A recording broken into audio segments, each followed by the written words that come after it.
생명이 하나님 안에, 말씀 안에 있다고 말해요. 말씀 안에 있다. 그럼 봐요. 생명의 뿌리가 하나님 손에 잡혀 있어요.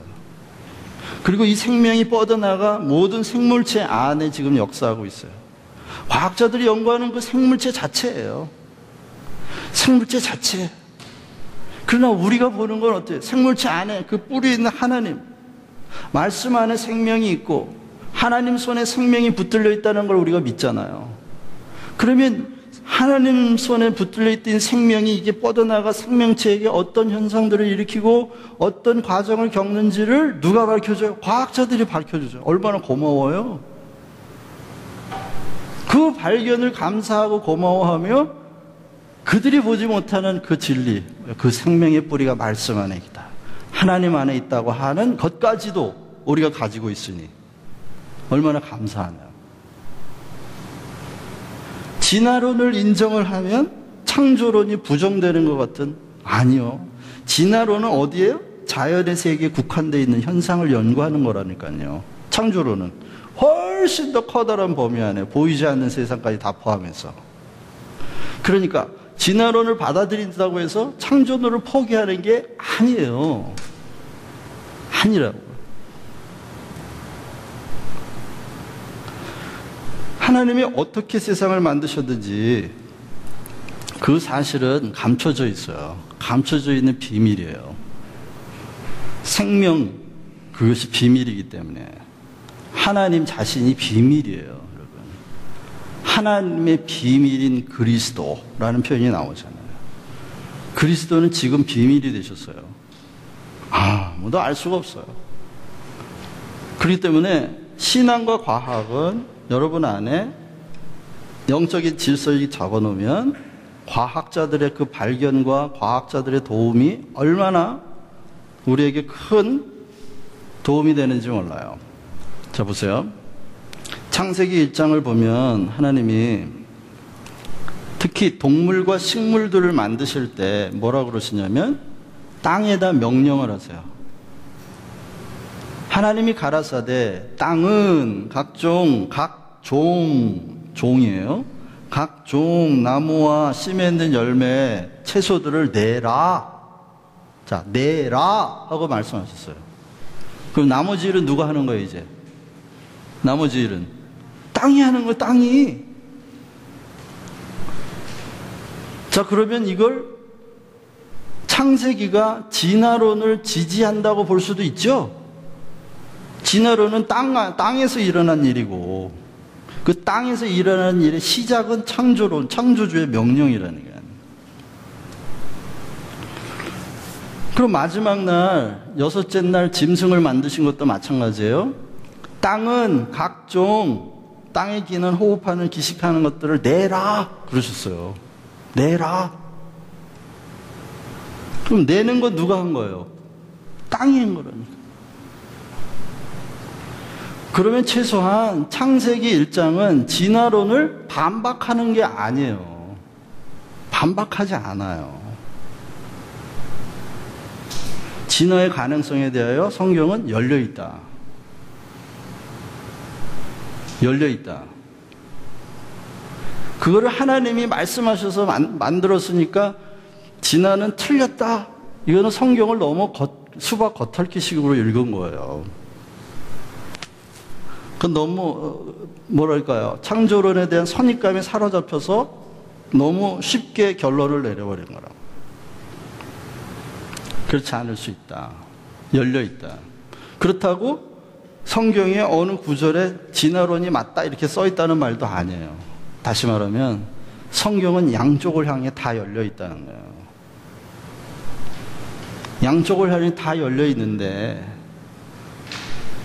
궁극적으로 마지막 날 이 양쪽을 향해 열려있는 진화론과 창조론 모든 것, 과학과 신앙의 모든 것에 대해 열려있는 성경의 저자이신 성령께서 이 모든 걸 다 통합하고 통일하는 어느 날이 온다. 그게 에베소서 1장 10절이에요. 그리스도를 통하여 하늘에 있는 것과 땅에 있는 것들을 통일하시는 그리스도를 말해요. 여러분, 기독교 신앙은 엄청나게 큰 거예요. 범위가 넓어요. 그렇게 가슴 졸이고 이게 진화론이 맞냐 틀리냐 막 여기에 그 싸울 만큼 그렇게 비좁은 신앙인이 기독교인이 아니란 말이에요. 가능성이 열려 있어요.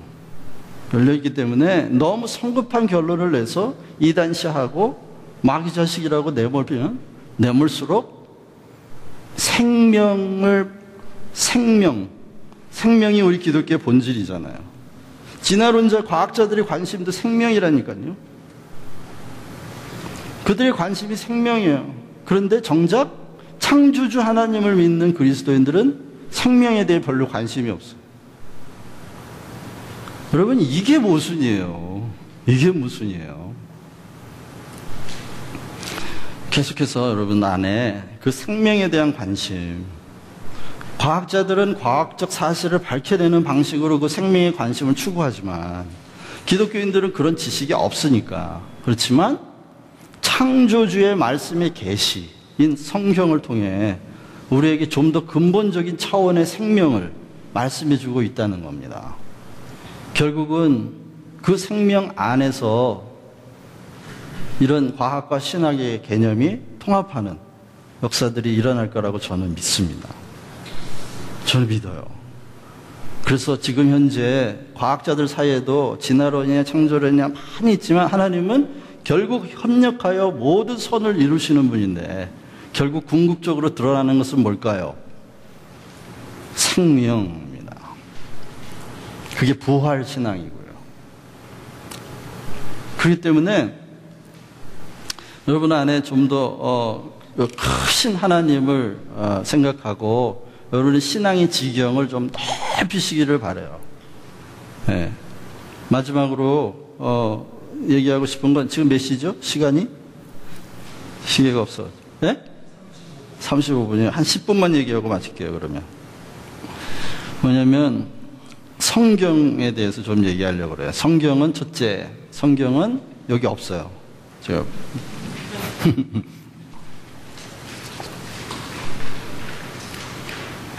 성경은 역사적이다.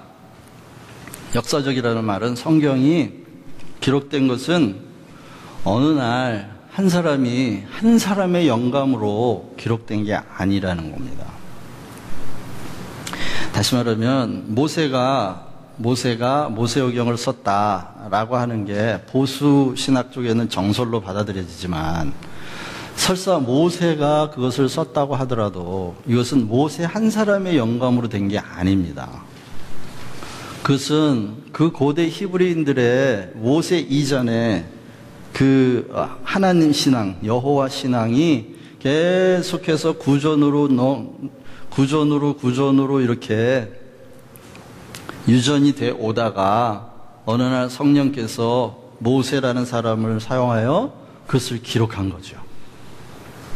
그렇기 때문에 만약 이것을 성경을 어느 한 사람의 영감으로 기록된 거라고 볼 때 기독교는 역사적 종교가 아니라 신비 종교로 전락해 버립니다.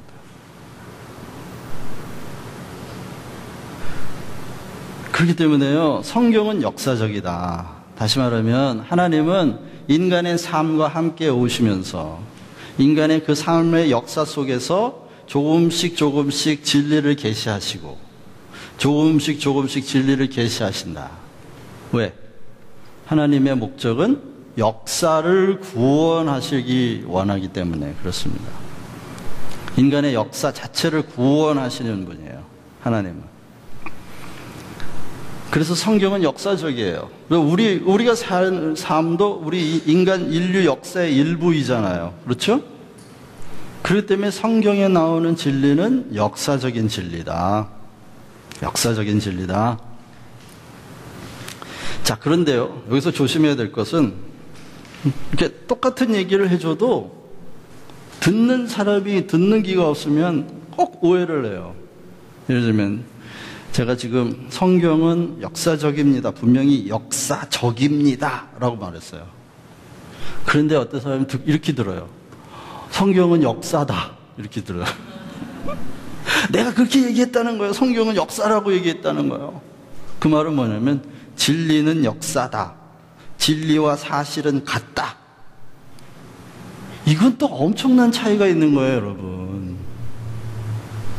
무슨 말씀인지 아시겠어요?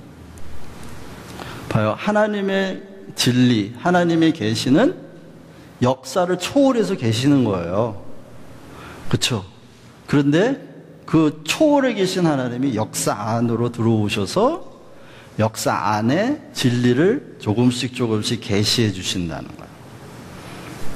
그러면 그 진리를 경험하는 우리의 입장에서는 사실과 진리가 지금 하나로 돼 보이잖아요. 내 사실 속에서 진리를 경험한 거니까. 그러니까 눈에 보기에 사실이 역사고, 진리가 사실이고 사실이 진리인 것처럼 보이지만, 자, 엄격히 따지고 보면 진리의 뿌리는 여전히 어디에 있는 거예요? 여전히 하나님이 있기 때문에 사실의 세계 안에 진리가 들어와서 지금 하나가 되었지만 진리는 사실에 갇혀 있는 게 아니라는 거예요. 사실에 갇혀 있는 게 아니고 여전히 그 뿌리를 하늘에 두고 있다고요. 그렇게 해서 어떻게 들어온 사실 속으로 들어와 역사 속으로 들어온 이유는 이 사실과 역사를 구원하려고. 아시겠어요? 여기를 구원하려고 찾아오신 거예요, 이렇게. 그런데 이 강의를 듣고 어떤 사람이 우리 김도일 목사님이 성경은 역사래, 진리가 역사래 이렇게 말하면 어떻게 해요? 진리가 역사로 와가지고 진리의 뿌리를 딱 잘라버리고 그냥 사실 안으로 들어와 버렸다는 거예요.